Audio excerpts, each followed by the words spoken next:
Bien,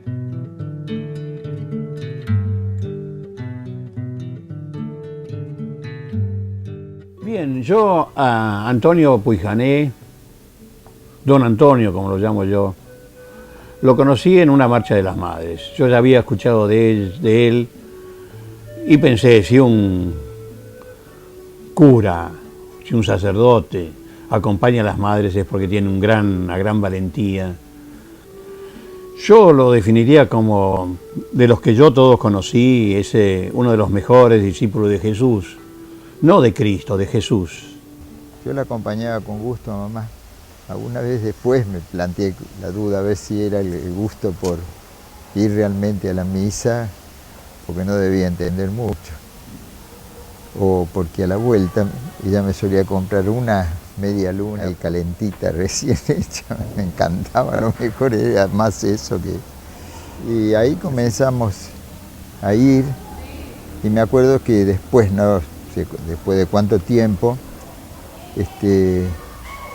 un hermanito que estaba ahí, que se llamaba Fray Eduardo, me invitó a aprender a ayudar misa. Y bueno, que más o menos era la edad de eso, a los 10 años, así. Y entonces él me fue enseñando, era en latín entonces, y después me hacía repetir para que aprendiera de memoria, con mi mamá que me decía los finales nada más del latín del cura, y yo como monaguillo iba repitiendo.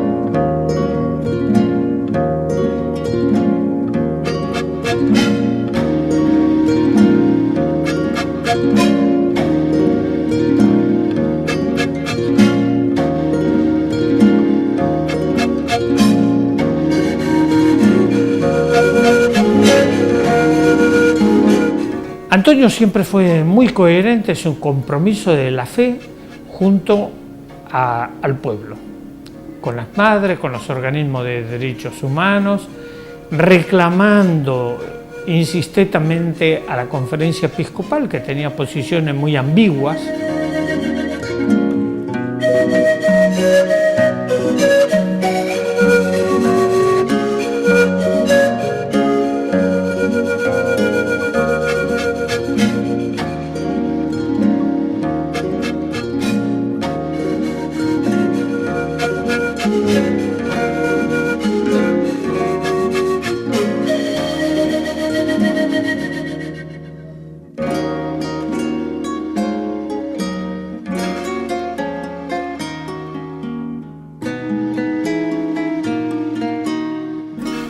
Lo he visitado allá cuando él vivía con sus pobres, en esa cabaña, por decirlo así, tan pobre y sin embargo tan feliz con su gente pobre que lo iba a visitar, cómo él ayudaba, cómo trabajaba en eso. Eso es realmente ser un cristiano. Bueno, esta era la casa de Antonio. Acá vivía Antonio, Pedro y Jerónimo. En la L estaba el comedorcito de diario, que era el comedor, biblioteca, escritorio, todo junto, y al borde una capillita mínima que era el oratorio de ellos. La pieza de Antonio era esta, espérate un poco que me acuerde, la de Pedro era esta era la de Antonio.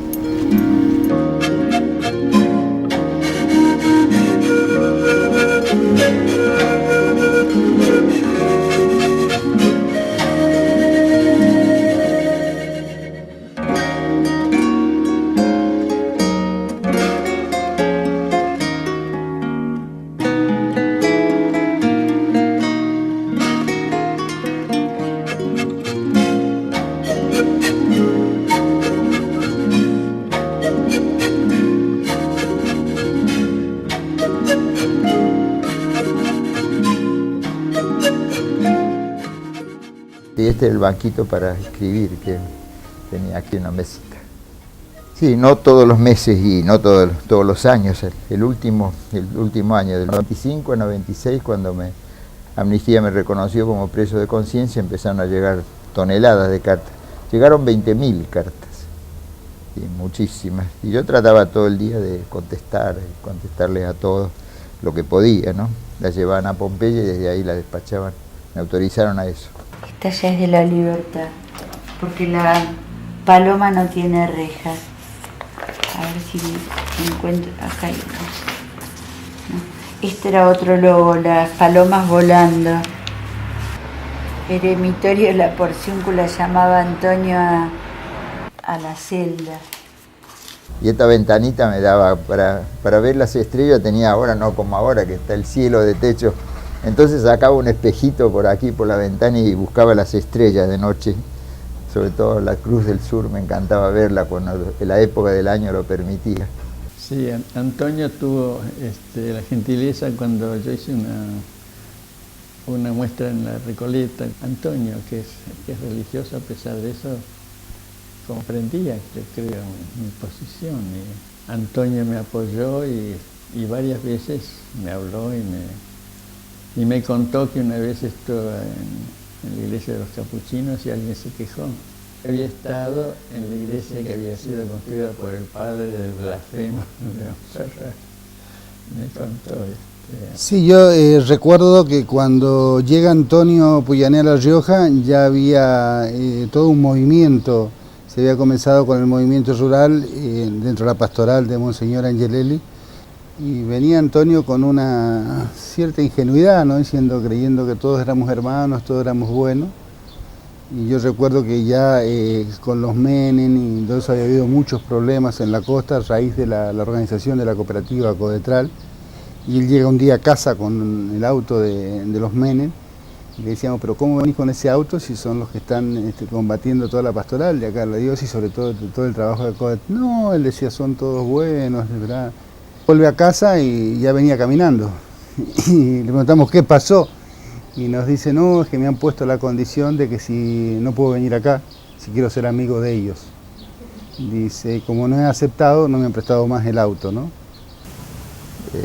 Después que decidimos ir a La Rioja, sucedió lo de mi padre, que él, pensando que nosotros estábamos muy tristes y muy solos por ese retiro que teníamos que hacer después de toda la convulsión de Mar del Plata que había salido en todas las revistas y todo, porque fue muy bochinchado, eran tiempos de mucho, el año 72, 71, 72.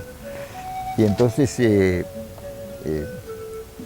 cuando nosotros ya partimos para La Rioja, nos enteramos que papá había desaparecido.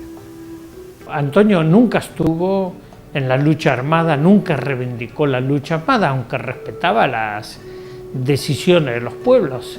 Son los pueblos los que toman las decisiones, pero Antonio tenía un profundo, y tiene un profundo sentido franciscano de la no violencia. Juntos su bendición con las palabras que usaba Francisco y que seguramente en Guatemala las conocen también, ¿no es cierto?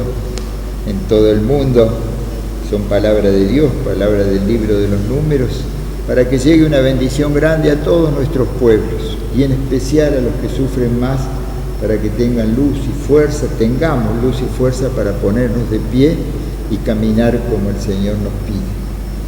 Que el Señor nos bendiga y nos guarde.